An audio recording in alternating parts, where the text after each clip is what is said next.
Awesome. We are live. Hi, everybody. Thank you for tuning into the Career Chronicles. My name is Sloan. I am your host, and we are joined by a wonderful guest, Enna Jimenez, who is here to speak with us about a lot of topics. I couldn't even pick just one to summarize this episode because I feel like you have so much insight to share with us. Some of the things I think we'll be talking about today are mentorship, connection, imposter syndrome, and just leadership in general, because you've had an illustrious career. And I'm so excited for you to share that with us today. Before we dive into the actual episode, I do want to take a moment to just remind folks a little bit about why I do the podcast, and then thank our sponsors as well. So I've been in tech recruiting for almost 3 years now. And when I'm working with hiring managers, I want to help them hire the talent they want, but also improve this process for underrepresented folks who are maybe not as represented in the tech industry and other industries as well. And I hear a lot from hiring managers who want to hire more women specifically in tech. And so this podcast was born out of that desire to understand, why are women not as represented in tech? What are the barriers to recruiting and retaining women in this industry? And I wanted to make space for women to share their experiences and their insights, and just have a go-to place for those to be chronicled. So hence the name Career Chronicles. And I appreciate you joining us and being a part of that. And thanks to Spyglass Partners for sponsoring the podcast, as always. Anybody who's here watching live, we'd love to have you introduce yourself in the podcast. Joseph is checked in. He's excited for this one. I am as well. I want to briefly introduce Enna and then let her introduce herself a little bit more fully. Enna and I got connected by a colleague, Luke Gendron, who knows Enna well. And we immediately had a great conversation. This podcast could probably go on for an hour or two, talking about all the things we want to talk about. But she is a Latina influential leader, a published author and speaker, a quality assurance consultant, and we really couldn't even have time to list all the awards and recognition you've gotten over your career. I did share it on LinkedIn, so if folks want to see that full list, definitely go check it out there, because you're probably the most decorated person I've ever spoken to, and I've met Taylor Swift, so that's saying something. Oh my goodness. Yeah, so Enna, if you don't mind just briefly giving us an overview of your career in tech, we'd love to hear more about it. Oh my God, Sloan, thank you. Thank you so much for that welcome. And it's so much my honor and a pleasure to be here with you and your audience today. So thank you for the opportunity. I enjoy talking about what I've done, because as oftentimes people who hear me talk, they'll hear the passion that I have for my career. Right. So I started off as a computer science, engineer, at Simmons University, and kind of had my first internship at a software company, and just doing quality assurance, testing as an intern, right? And that turned into a full-time job. And then, several jobs later, I found myself having experienced what it is to be in quality assurance, and understanding, how to write test plans, how to do testing, how to, find defects, and the proper way of writing defects. But more importantly, why does it matter? Why we should do this, right? And so there was a pivotal point in my journey where I kind of said, oh my God, this is kind of fun. I didn't really know what I wanted to do my whole life, but lo and behold, I found it. And I then sought out to become the best quality assurance, subject matter expert that I could be, and made this and turned this into my career. Yeah. At what point in your career did you have that epiphany? Because I know there's a lot of us who, starting out our careers, were waiting for that epiphany of like, this is what I want to do. And I would probably say it was maybe about after my sixth job. Okay. So maybe, 8 or 9 years. It can take a while to get into you got to get a little deep in your career. It's, I think most of us think that in college we'll have that epiphany. I certainly thought that. And then I was like waiting for this moment to hit me, and it didn't. And I was like, I guess I should go to grad school, give myself more time. And, it's funny because even when I went into and started at college, I had no idea what I wanted to do. A guidance counselor in high school said, you should go into computer science. And And I said, okay. Well, that's And awesome that somebody pointed that out to you, yeah, but I especially as a woman. I mean, no, that doesn't happen. exactly. And I am very thankful for that because, because of that, I've been able to, make this as a career. But I still haven't gone through 4 years of college. I still didn't know what that meant. What was I going to be able to do? What would Yeah. my life could look like with a computer science degree? I had no idea.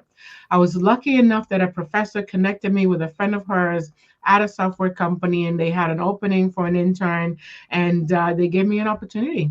And that's really how I got to understand what quality assurance is and sort of work my way up the ladder. And it was honestly by working at different companies and understanding how QA fits within the software engineering world. Um, the more I saw that in the various companies, it was just like, oh, this is pretty cool. I can Yeah. do this forever. And then you kind of have that mind shift change, right? Because then I became intentional, right? Post Mm. that, I was like, okay, let me take as many classes as I could.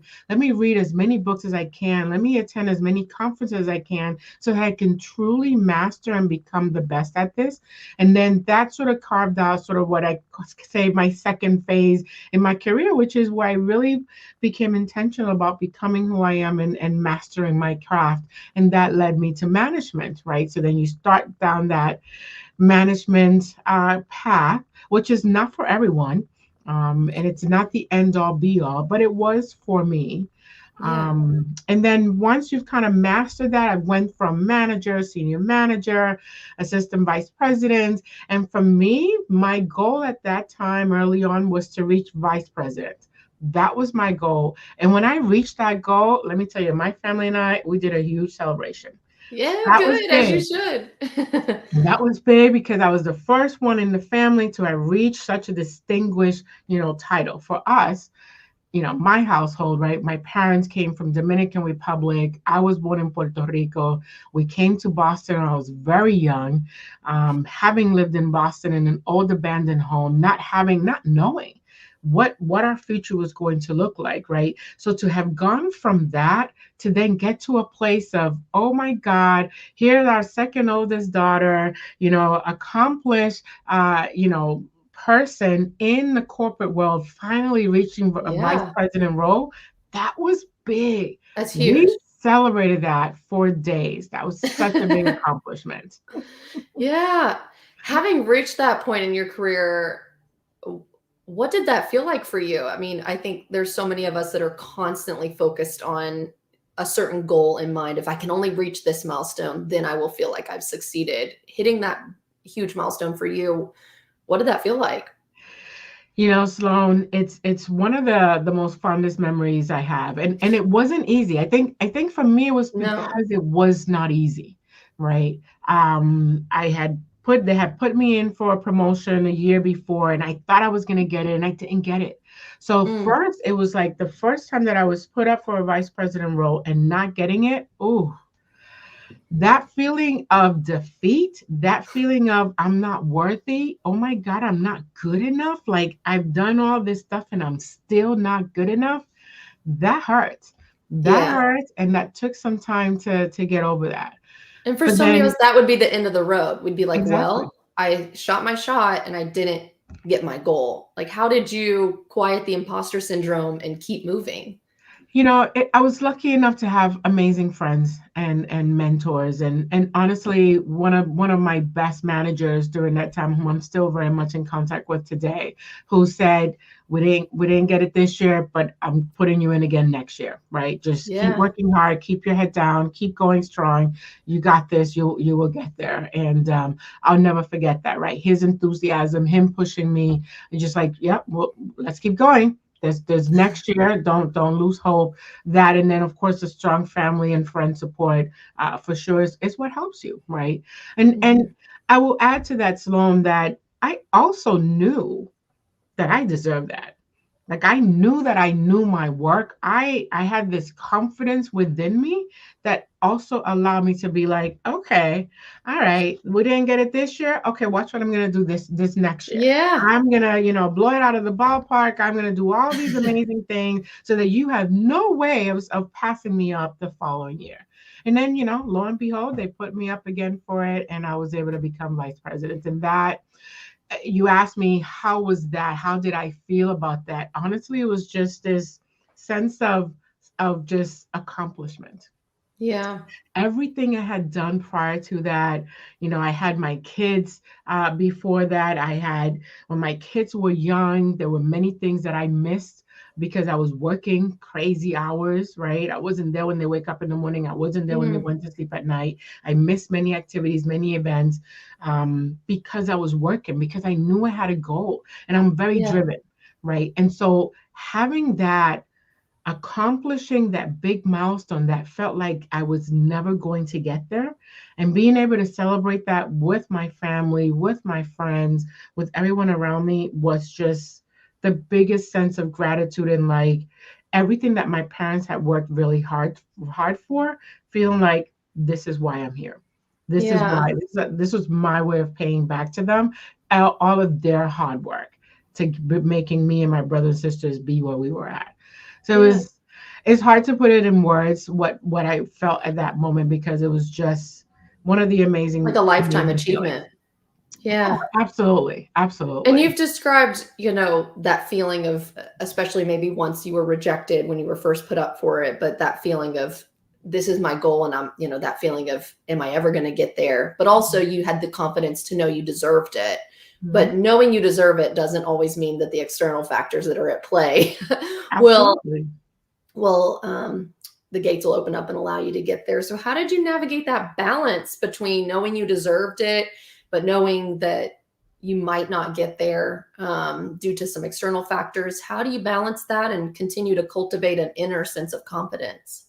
I think it's still about looking at the bigger picture and understanding what is it that the company or the organization that you're at values as a leader, right? And how do you connect yourself to those values? So again, reminding you, right? Okay, these are the values that the company is looking for. Who are the leaders? Who are those people that are thriving, that are successful within your organization? Talking to them. I was blessed enough to have many cheerleaders within the organization. And so because of that, I was able to watch them, talk to them, understand how did they do, how did they get to where they were at within the organization. And so watching them allowed me the opportunity to learn from what they were doing. And I have to tell you, a lot of those leaders weren't just women, although I say that just to be able to say the fact that I relied on both men and women as my cheerleaders. And I think that that's important. Oftentimes we women tend to just sort of follow and connect with only women in the organization. And I think that you need to have a balance, and you need to have both, male and females in your camp. It's going to give you the opportunity to learn, because everyone's going to approach it slightly differently, right? Yeah. And so one of my biggest champions at this organization was someone who, when I first had joined the company, he had said, "Oh, I'm Latino," in a newsletter, and I had no idea who this was, right? And so I remember reaching out to him, be like, "Oh my God, I just started this company. I'm Latina as well. Can we have coffee?" And I met up and had coffee with this person, and later on, I figured out, oh my God, this was a managing director of the company. I had no idea. All I knew was that he was Latino, I was Latina, I was new, and I wanted to get to know more people in the company. Yeah. But you took the step to reach out to him, and that's huge. So many people don't do that. I think a lot of us come into this being passive, and to build a career like you've had, you really do have to be active in building connections and building relationships. And you've mentioned it earlier. I'm noticing this theme of constantly learning. Early on, you wanted to read as many books and take as many classes as you could, learn as much as you could about QA, hone your craft. And that comes with meeting as many people and building connections as well. You have to, find your cheerleaders, your mentors, build that social capital as well. So you've done a great job of that. And I know we've talked about this previously, but now that you've reached this point in your career, how are you passing that on and being a connector for other people in the industry? How do we make sure we're bringing more women into tech? And Sloan, thank you for that question, because that is really what drives who I am and what I do today, right? As I mentioned, I didn't know what quality assurance was when I first started in this. And once I realized that it was something I wanted to make a career of, I then sought out to try to have, as many women in technology, because that was so important to me, right? How do we create a space where women want to be in these technology roles, but then more importantly, in quality assurance roles?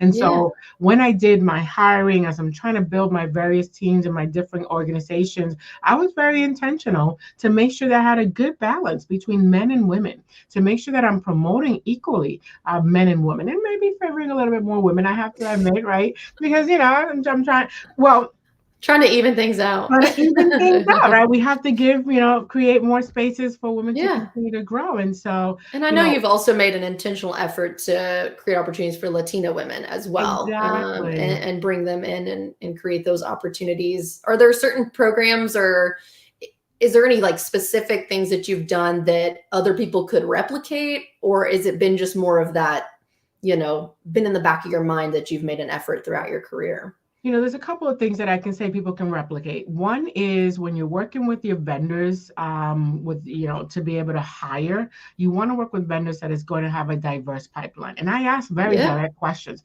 How many males and women are in your pipeline? How many of color? How many, women of color do you have in your pipeline? Because that's important. I work with vendors who have a very diverse pipeline. So that's one thing Love that that. we people can, managers in technology roles can do to make sure that we're actually looking at a more extensive, pipeline, right? And then actually being intentional and pushing back. If I get 10 resumes from my HR team and they're all male, I'll be like, I'm not about to interview any of these until you at least give me 5 more resumes that are all females, because I need to be able to choose from a good set of resumes. Right, from a good pool. So that's one of the things that I absolutely believe people can do. And then the other thing is, honestly, is once you have women in your group, in your teams, then you have to nurture them. You have to help them grow. Here's the thing. Women are known to just sit back, and especially women of color, Latinas, oh my God. We were raised to be told, sit back, someone will call on you, and when they call on you, then you speak. That's how we were raised. So, managers, you need to be aware of that, right? When you have a lot of women in your group, or when you have a few women in your group and you have a lot of men, you have to create space for those women to feel like they can have their voice be heard, like they can be part of their team. So you have to create those spaces and be intentional about creating a platform for women to be able to share their voices. Those are two of the things that I think anyone in any role that they are today, they're able to do to help increase the women in technology. And I'll take it one step further, because like I said, I'm very passionate about quality assurance, right? Take it one step further. We need it. Exactly. You know me. It wouldn't be me if I didn't do that, right? So I'm all about how do we get more women, and more Latina women specifically, in quality assurance roles. Here's the thing. People in general don't look at quality assurance as a career. They look at it as a stepping stone. For all my friends who are watching, who know software development, right? You go to QA because you want to get to development, you want to do automation. Maybe you're trying to get to product owner or scrum master, right? But it's a passing through. It's not necessarily seen as, oh, I can be in QA and I can make this a career. And so that's one thing that I want to amplify. I'm going to be creating a community so that women can find themselves in a space where they can sort of come together and find the avenues, and sort of embracing each other to help us lift each other up and think about quality assurance as a career. Those are the things that I think are going to be super important for us to do to continue to increase, having more women in technology. So are you thinking about creating a professional development or networking group specifically for women in QA? Is that what you're saying? Yes, Awesome. yes. I love that. If anyone is interested, certainly reach out to Enna. I think it's going to be pretty cool, and I cannot wait to do the soft launch, and hopefully next month. And then, of course, just continuing to do my work in quality assurance, right? Sloan, as we talked about, right, my career, I've always split out into 3 different phases, and we talked about the first 2. The later part of my career was really focused on helping organizations mature, helping organizations do transformation. How do you take an engineering group from where it's at today and help get it to a place where you're now being much more efficient, you're executing, you are, shifting left, you're doing quality assurance testing much earlier in the process. All of this brings you to increasing efficiencies, increasing quality, overall reducing costs, right? And creating a better experience and increasing your customer satisfaction. So I'm at the place now where going to be going to companies, working with them on these transformations, helping them think about how can they apply the various testing methodologies, the various things that I've been able to do in some of my other companies to help them achieve some of the same growth and efficiencies that we've been able to do. Yeah, I love that. And going back to the confidence that you've cultivated over your career, it takes a lot of confidence to branch out on your own and make that, fully buying into yourself and investing in yourself and knowing that this is your passion and this is what you're meant to be doing, and owning that. So I applaud you for doing that. As you've taken that leap of faith, how receptive have you found organizations to be to these conversations about QA?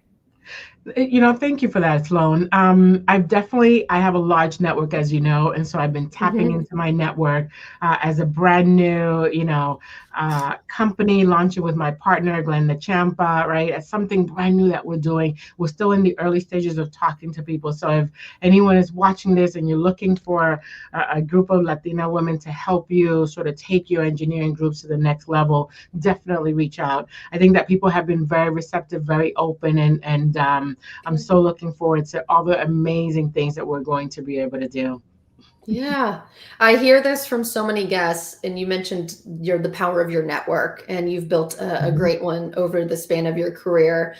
And this just keeps coming up in every conversation that I have, that networking can never be utilized enough. There's always more networking that can be done and that we can gain something from. And whether that's a mentor or learning about a new opportunity or connecting people who can collaborate on something.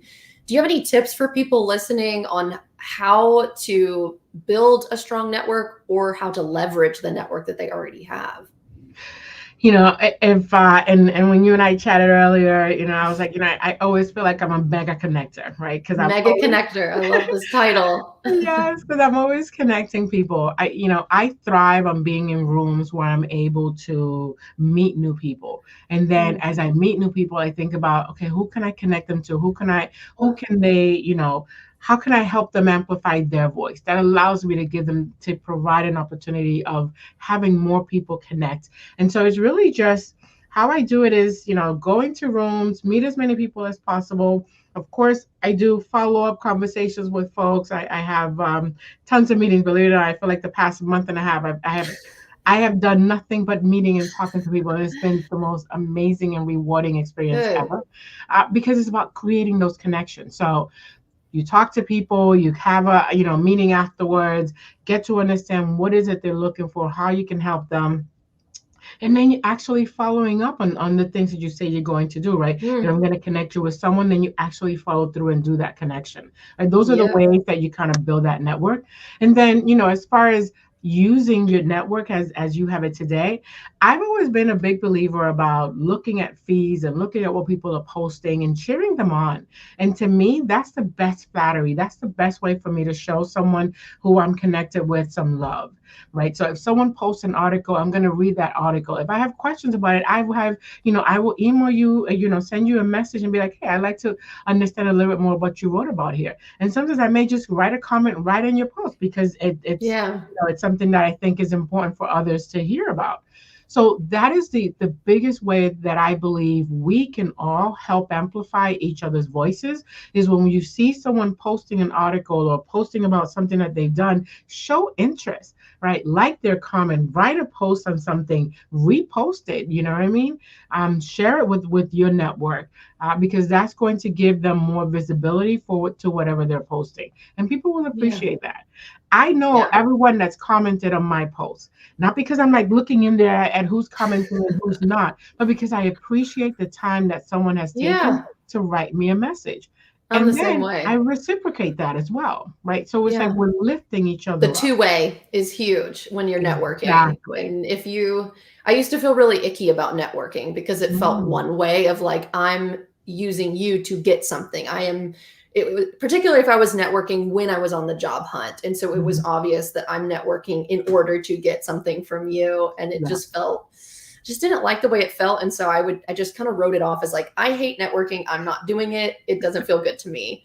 And then when I realized even if I'm on the job hunt or if I need something from someone, I also have something to offer them. And Right. so I liked what you mentioned about going into every opportunity engaged and just to have that exploratory call or meeting to figure out how can I help you and how can you help me, and let's exchange that. And then what you said about making sure you actually follow up on what you said you would do, that's Mhm. key. Because otherwise it's just empty networking and it's very surface level. So Right. definitely the engagement and the following up piece are huge. I think And you've done a great job of that. thank you. And Sloan, just one quick thing I wanted to add is for me, what I have found successful as well is going into each conversation as how can I help you? I never Yeah. look at it as how can they help me, right? Yeah. Because for me, it's about building a true organic relationship. And if I Yep. ever need help later on down the path, then great, I can come back and ask you, right? But Yeah. if I've done what I can as a friend, to be able to help you accomplish your goals, then for me, that's success, right? Yeah.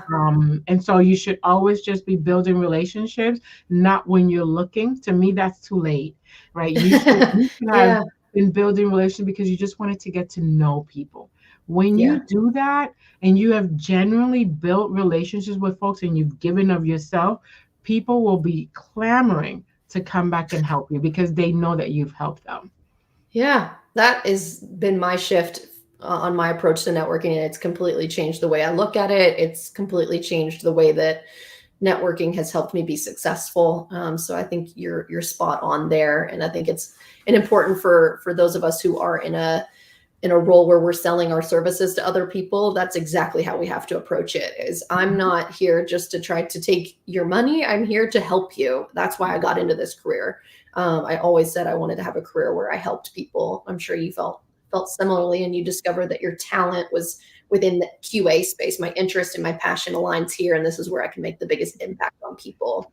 And I think that's what we're trying to figure out. Yeah, no, for sure. And helping, Latinas, helping women, helping, create more visibility and awareness for Afro Yeah, Latinas in technology is super yeah, important. But I'm also about women and empowerment and encouragement, right? That is equally as important in whatever, role in whatever career choice you have. Just helping you succeed, just helping you realize that you can do whatever you set your mind out to do. yeah, And you have to learn to quiet down those voices.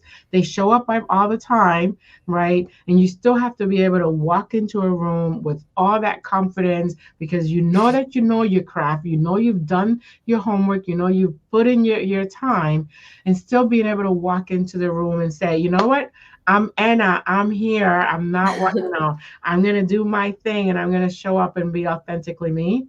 Those are yeah, the things that it's important that I try to exude when I'm doing my speaking engagements, and I try to mm, share with those that I'm mentoring, right? yeah. Walk in And you with do. all of you. Hmm. Yeah.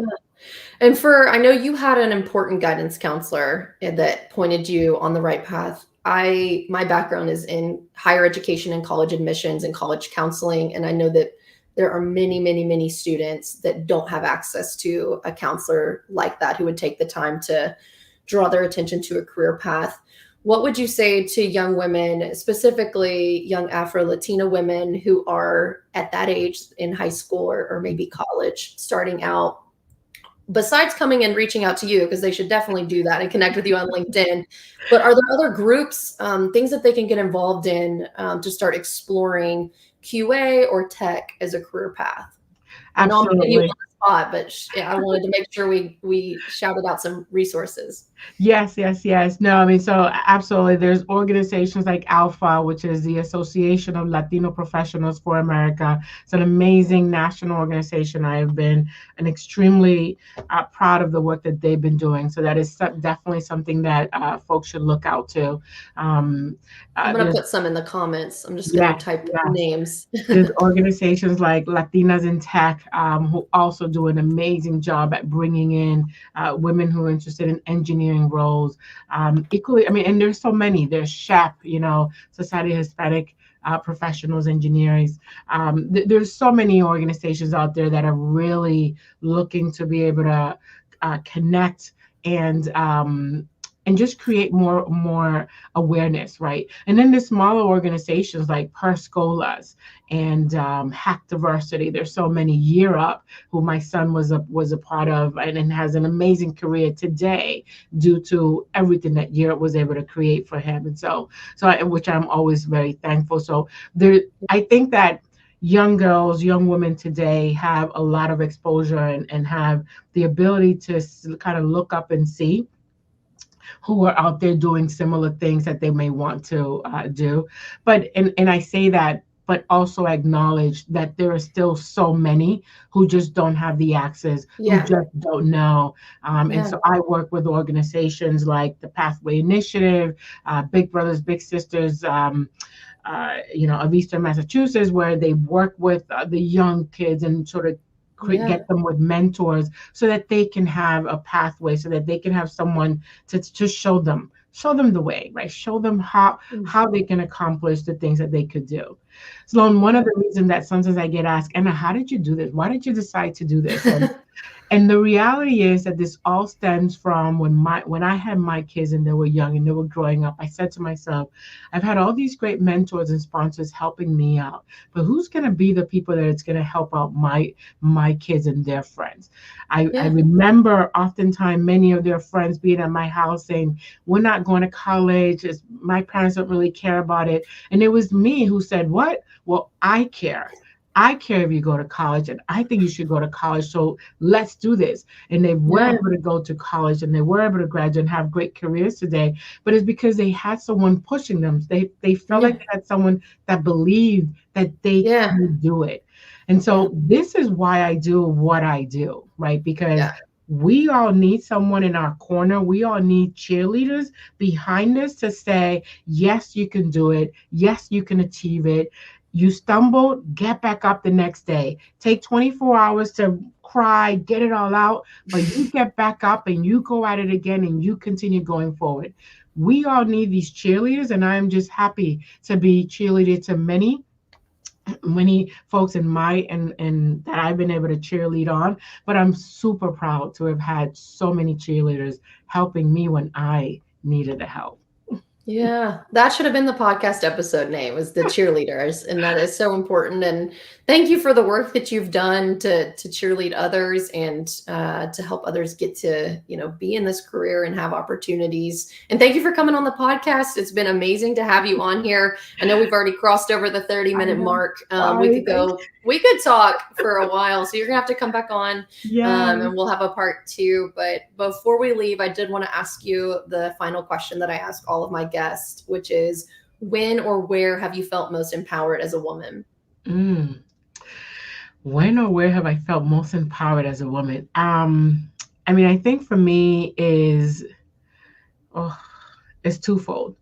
I have a 24-year-old daughter today who is, as a 24-year-old, CEO of her own company, self-published author, speaker, and doing amazing things. And for me, watching her, and she's my baby, right? Got 4 kids, 5 grandkids, adore them all, right? But she's the youngest, and to watch her do what she's doing, to me, that is like, wow, right? Like I know I've done everything I can to elevate and provide to all of my kids, and watching them each excel in their own different endeavors is definitely a sense of accomplishment and fulfillment, right, for me. Also watching and seeing how where I've gotten through, I think of my mom, right? The things that she's gone through to get me to where I am today. Um, and no, it wasn't easy. And the struggles that her and my dad went through as they were trying to create a pathway for their children. And knowing that what we have all accomplished, and all of their kids, all my brothers and sisters were all super, very well accomplished individuals. Knowing that we've done that because our parents who were immigrants, who strive really hard, who said to us, we don't know how you are going to go to college, but we know you're going to graduate from college, right? And that we were able to all have successful careers because of they have this foresight for us, knowing that that's the pathway, right? Knowing that that's the trajectory that we've been able to go on this path, it's all paying it back. And I couldn't be here today, honestly, if it wasn't for my mom and my parents, and if it wasn't for all of the special friends who each one of you know who you are, who were in my circle, who've been there with me since day one through it all.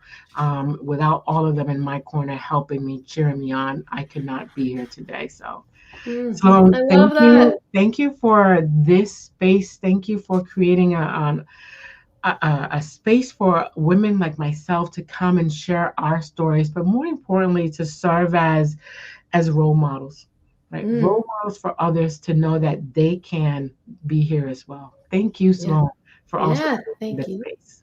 Yeah, thank you, Enna. And thanks for everybody who's tuned in so far. We enjoy having you here at the Career Chronicles, and we'll hope to see you next time. Bye, everybody.